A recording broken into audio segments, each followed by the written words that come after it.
पटना के पानी जवानी पझल के मल मलिया के हो दुपट्टा मल मल के पट्टा मल मल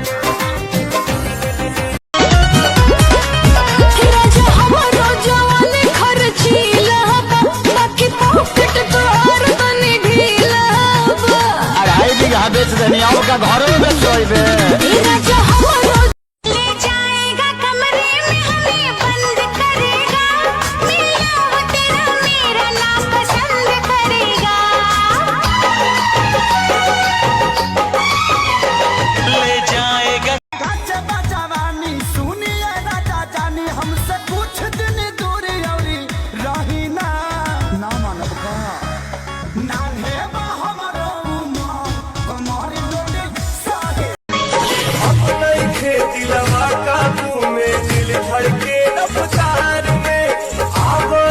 जल्दी से डाली अब हमारा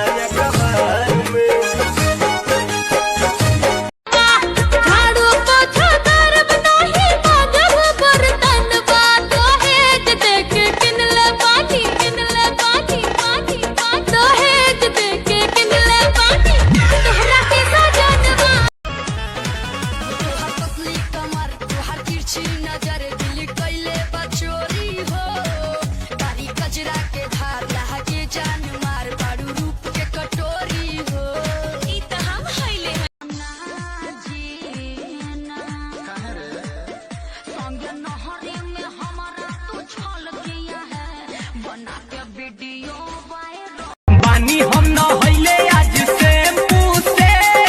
आवतारे सोया सखी टेम्पू से बसी है जवानी के कलेम्पू से आवतारे सोया सखी टेम्पू बिने तो अपने मोहब्बत का पानी बॉडी का को सांपी गड़ने न दूंगी भाई बेबी काहे हो कमरिया को टच करने न दूं तुहरा